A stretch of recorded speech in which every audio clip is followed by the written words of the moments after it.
வணக்கம் நண்பர்களே, நான் Manikandan. This is Mani's travels with hope.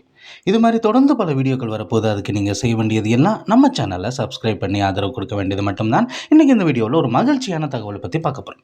ரொம்ப நாளாக ஒரு கோரிக்கை அப்படிங்கிறது இருக்கிறது. அது திருவாரூர்லேருந்து சென்னைக்கு ரயில் இயக்கப்பட வேண்டும் அப்படின்னு.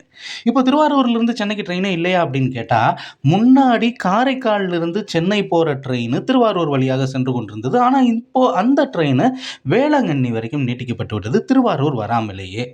இன்னொரு ட்ரெயின் இருக்குது, ராமேஸ்வரத்திலிருந்து தாம்பரம் வரைக்கும் இயக்கக்கூடிய ட்ரெயின். இந்த ட்ரெயினை விட்டால் வேறு எந்த ஒரு ட்ரெயினுமே சென்னைக்கு இல்லாத ஒரு சூழ்நிலை அப்படிங்கிறது இருக்கிறது. திருவாரூர்லேருந்தே ஒரு ட்ரெயின் கிளம்புனா நல்லாயிருக்கும்.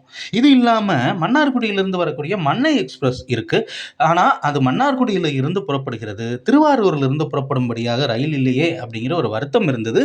ஒரே ஒரு நாள் மட்டும் அந்த வருத்தம் தீர இருக்கிறது. வருகிற 28ஆம் தேதி வெள்ளிக்கிழமை வேளாங்கண்ணி திருவிழாவை முன்னிட்டு தாம்பரத்தில் இருந்து இரவு 11:50க்கு புறப்படக்கூடிய ரயில் திருவாரூர் வரைக்கும் வர இருக்கிறது. அது வரக்கூடிய ரூட்டு செங்கல்பட்டு விழுப்புரம் வழியாக திருப்பாதிரை புலியூர் கடலூர் துறைமுகம் வந்து அங்கிருந்து மயிலாடுதுறை திருநள்ளாறு காரைக்கால் நாகப்பட்டினம் வழியாக திருவாரூருக்கு மறுநாள் காலையில் 7:45 மணிக்கு வந்து சேரும்.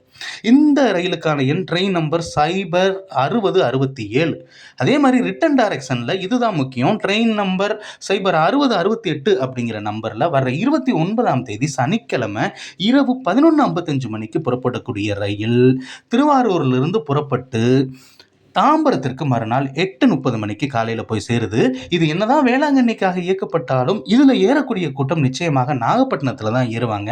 அப்படிங்கிறதுனால அன்ரிசர்வ்டு கோச்சில் நம்ம திருவாரூரிலிருந்து தாம்பரத்திற்கு செல்வதற்கு வசதியாக இருக்கும். ஏன்னா கிட்டத்தட்ட புக்கிங் எல்லாம் முடிஞ்சிருச்சு. ஆனால் 4 அன்ரிசர்வ்டு பெட்டிகள் இருக்கிறது. இது சென்னையிலிருந்து வரும்போது எப்படியோ தெரியாது, ஆனால் திருவாரூரிலிருந்து போகும்போது பயனுள்ளதாக